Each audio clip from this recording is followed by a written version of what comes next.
ದಾವಣಗೆರೆ ದಕ್ಷಿಣ ವಿಧಾನಸಭಾ ಕ್ಷೇತ್ರದ ಉಪಚುನಾವಣೆ ಹಿನ್ನೆಲೆಯಲ್ಲಿ ಈಗಾಗಲೇ ಮಾನ್ಯ ಜಿಲ್ಲಾಧಿಕಾರಿಗಳ ಸೂಚನೆಯಂತೆ ಮಾಹಿತಿಯಂತೆ ಪೊಲೀಸ್ ಇಲಾಖೆಯು ಕೂಡ ಸೂಕ್ತ ಭದ್ರತಾ ವ್ಯವಸ್ಥೆಯನ್ನು ಮಾಡಿಕೊಂಡಿದೆ. ಈ ಭದ್ರತೆಗೋಸ್ಕರ 6 ಜನ DSP ಹಾಗೂ 16 ಜನ ಇನ್ಸ್ಪೆಕ್ಟರ್ಸನ್ನು ಒಳಗೊಂಡಂತೆ ಸುಮಾರು 1400 ಜನ ಸಿಬ್ಬಂದಿಯನ್ನು ನಾವು ನಿಯೋಜನೆ ಮಾಡಿದ್ದೇವೆ. ಈ ಒಂದು ಮತಕ್ಕೋಸ್ಕರನೇ ಈ ಒಂದು ಚುನಾವಣೆಗೋಸ್ಕರನೇ ಸುಮಾರು 8 ನಮ್ಮ CAPF central armed police force, 6 CISF, 2 CRPF ತುಕಡಿಗಳು ಬಂದಿದ್ದಾವೆ. ಇವರನ್ನು ನಾವು ಈಗಾಗಲೇ ನಗರದ ವಿವಿಧ ಪೊಲೀಸ್ ಠಾಣೆ ವ್ಯಾಪ್ತಿಯಲ್ಲಿ ಬರ್ತಕ್ಕಂಥ ಸೆನ್ಸಿಟಿವ್ ಬೂತ್ಗಳಿಗೆ ಸಂಬಂಧಪಟ್ಟಂತೆ ಜನರಲ್ಲಿ ಭಯಮುಕ್ತ ವಾತಾವರಣ ಕ್ರಿಯೇಟ್ ಮಾಡುವ ನಿಟ್ಟಿನಲ್ಲಿ ರೂಟ್ ಮಾರ್ಚ್ ಮತ್ತು ಏರಿಯಾ ಡಾಮಿನೇಷನ್ ಕೈಗೊಂಡಿದ್ದೇವೆ. ಅದರ ಜೊತೆಗೆ ಎಲ್ಲ ಸಿಬ್ಬಂದಿಗಳಿಗೆ ಸೂಕ್ತ ತರಬೇತಿಯನ್ನು ನೀಡಿ ಭದ್ರತಾ ವ್ಯವಸ್ಥೆಯನ್ನು ನಾವು ಸದೃಢಗೊಳಿಸಿದ್ದೇವೆ. ಅದರ ಈ ಸಾರಿ ಒಂದು ವಿಶೇಷ ಅಂತಂದರೆ ಬೂತ್ ಹೊರಭಾಗದಲ್ಲಿ ಏನು ಮಾನ್ಯ ಅಧಿಕಾರಿಗಳ ಆದೇಶದಂತೆ 200 ಮೀಟರ್ ವ್ಯಾಪ್ತಿ, ಈ ಒಂದು 200 ಮೀಟರ್ ವ್ಯಾಪ್ತಿಯಲ್ಲಿ ಸೂಕ್ತ ಭದ್ರತೆಗೋಸ್ಕರನೇ perimeter outside the polling booth ಜಾಸ್ತಿ ಸೆಕ್ಯೂರಿಟಿಯನ್ನು ಮಾಡ್ಕೊಂಡಿದ್ದೇವೆ. ಒಬ್ಬ ASI ಅನ್ನು ಕೂಡ ನಿಯೋಜನೆ ಮಾಡಿದ್ದೇವೆ.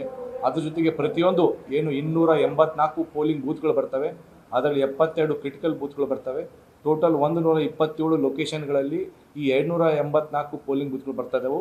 ಈ ಎಲ್ಲ ಬೂತ್ಗಳಿಗೂ ಕೂಡ ನಮ್ಮ 127 ಲೊಕೇಶನ್ ಕೂಡ ನಮ್ಮ CFF ತುಕಡಿಗಳನ್ನು ನಾವು ನಿಯೋಜನೆ ಮಾಡಿದ್ದೇವೆ.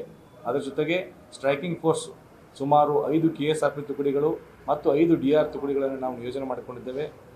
ಎಲ್ಲ ಸಿಬ್ಬಂದಿಗಳಿಗೆ ಈಗಾಗಲೇ ನಾವು ನಿನ್ನೆ ಸಾಯಂಕಾಲ ಪೊಲೀಸ್ ರೋಲ್ ಕಾಲ್ ಇಟ್ಕೊಂಡ್ಬಿಟ್ಟು ಸಿಬ್ಬಂದಿಗಳಿಗೆ ಸೂಕ್ತ ಸಲಹೆ ಸೂಚನೆ ನೀಡಿ ಯಾವ ರೀತಿ ಭದ್ರತೆಯನ್ನು ಕೈಗೊಳ್ಳಬೇಕಂತ ಹೇಳಿ ಅವರಿಗೆ ಸೂಕ್ತ ನಿರ್ದೇಶನ ನೀಡಿದ್ದೇವೆ. ನಾಳೆ ಕೂಡ ಈ ಒಂದು ಚುನಾವಣೆ ಪ್ರಕ್ರಿಯೆಗೆ ನಮ್ಮ ಸೆಕ್ಟರ್ ಮೊಬೈಲ್ಸು ಸುಮಾರು 15 sector mobiles, 12 supervisor sector mobiles. Sector mobiles ಅಂದರೆ ಒಂದು ಸಬ್ ಇನ್ಸ್ಪೆಕ್ಟರ್, ಒಂದು ಹೆಡ್ ಕಾನ್ಸ್ಟೇಬಲ್, ಒಂದು ಕಾನ್ಸ್ಟೇಬಲ್ ಆ ಒಂದು ವೆಹಿಕಲಲ್ಲಿ ಇರ್ತಾರೆ. ಅವರಿಗೆ ಸುಮಾರು 10 ರಿಂದ 15 ಪೋಲಿಂಗ್ ಸ್ಟೇಷನ್ಗಳನ್ನು ಜವಾಬ್ದಾರಿಯನ್ನು ಕೊಟ್ಟಿರ್ತೇವೆ. ಅವರು ಸುಮಾರು 15 ರಿಂದ 20 ನಿಮಿಷದಲ್ಲಿ ಎಲ್ಲ ಪೋಲಿಂಗ್ ಬೂತ್ಗಳಿಗೆ ವಿಸಿಟ್ ಮಾಡಿ ಬರ್ತಕ್ಕಂಥ ಜವಾಬ್ದಾರಿಯನ್ನು ಅವರಿಗೆ ಕೊಟ್ಟಿದ್ದೇವೆ. 1 ಅವರ್ನಲ್ಲಿ ಕನಿಷ್ಠ 2 ಬಾರಿ ಎಲ್ಲ ಪೋಲಿಂಗ್ ಸ್ಟೇಷನ್ಗೆ ವಿಸಿಟ್ ಮಾಡಿಕೊಂಡು ಯಾವುದೇ ರೀತಿಯ ಅಹಿತಕರ ಘಟನೆ ನಡೆಯದಾಗೆ ಅವರು ಮಾನಿಟರ್ ಮಾಡಬೇಕಂತ ಸೂಚಿಸಿದ್ದೇವೆ. ಅದರ ಜೊತೆಗೆ ನಮ್ಮ ಸೂಪರ್ವೈಸರ್ ಸೆಕ್ಟರ್ ಮೊಬೈಲ್ಸು ಇನ್ಸ್ಪೆಕ್ಟರ್ ನೇತೃತ್ವದಲ್ಲಿ ಒಂದು ಹೆಡ್ ಕಾನ್ಸ್ಟೇಬಲ್ ಮತ್ತು ಕಾನ್ಸ್ಟೇಬಲ್ ಇರ್ತಾರೆ. ಅವರು ಕೂಡ ತಮ್ಮ ವೆಹಿಕಲ್ಗಳಲ್ಲಿ ಈ ಎಲ್ಲ ಪೋಲಿಂಗ್ ಬೂತ್ಗಳು ವಿಸಿಟ್ ಮಾಡೋಕ್ಕೆ ಎಲ್ಲ ಸೂಕ್ತ ಕ್ರಮ ಕೈಗೊಂಡಿದ್ದೇವೆ.